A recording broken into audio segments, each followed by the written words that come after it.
Les engagés qui arrivent à la Réunion durant tout le 19e siècle et jusqu'au début du 20e siècle sont de provenance diverses.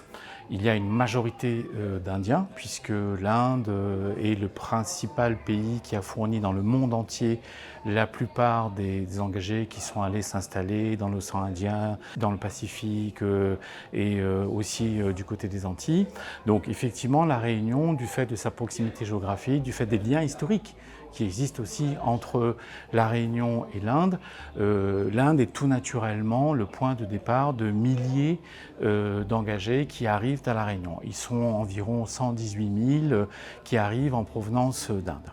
Mais on a aussi l'Afrique de l'Est. Et quand je dis l'Afrique de l'Est, c'est une zone assez large qui comprend tous ces comptoirs arabes étalés entre le Mozambique et la Tanzanie et qui sont les points de départ en fait d'environ 37 000 Africains de l'Est. Mais on les désigne ainsi, mais ils proviennent de l'arrière-pays de la côte est de l'Afrique, en fait, qui sont aussi le deuxième apport majeur parmi les engagés qui arrivent à La Réunion. Ensuite, on trouve également beaucoup de Malgaches. Là encore, les liens historiques, les liens issus de l'esclavage au XVIIIe siècle se perpétuent au XIXe siècle et la Réunion est en contact parce qu'on va y chercher du riz, on va y chercher du bœuf et il y a des relations commerciales avec Madagascar et Madagascar est aussi un foyer de départ d'engagés vers l'île de la Réunion. Au-delà, on a aussi les îles Comores. On a à peu près 1500 personnes qui viennent des îles Comores.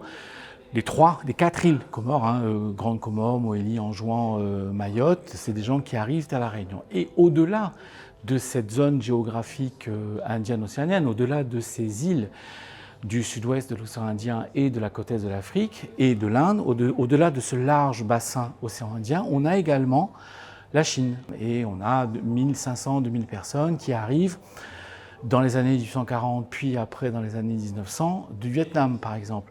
On a également des Chinois qui arrivent de la région du Fujian.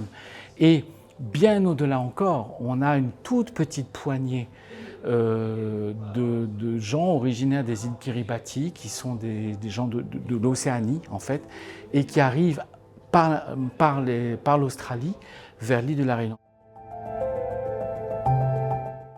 La diversité de ses provenances, la diversité de ses origines géographiques, la diversité de ses civilisations, puisque des Indiens, des Africains, des Malgaches, des Comoriens, des Rodrigués aussi qui arrivent et tout ça, font que chacun va apporter, puisque la liberté de culte est acquise dans les contrats, donc les Indiens vont continuer à pratiquer leur culte, les Malgaches et les Africains de l'Est vont continuer à pratiquer les cultes aux ancêtres qui sont très importants.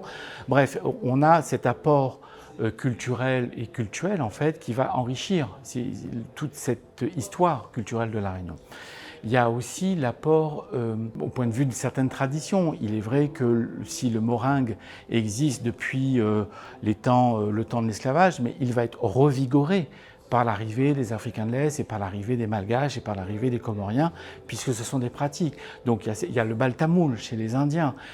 Après, au-delà de tout ça, au-delà de la culture, au-delà du culte, en fait, il y a toutes ces choses qui sont aujourd'hui dans la cuisine réunionnaise, il y a toutes ces choses qui sont dans la langue réunionnaise, il y a toutes ces choses qui sont dans cette tradition, dans ce matériel et cet immatériel qui sont perceptibles ou moins perceptibles. Donc cette diversité des sources, cette diversité des provenances géographiques, cette diversité des origines, avec quand même ce fort rapport indien, est très spécifique en fait à l'histoire de l'engagisme à La Réunion et qu'on ne retrouve pas dans les autres îles françaises au XIXe siècle comme la Martinique, la Guadeloupe ou au-delà la Nouvelle-Calédonie.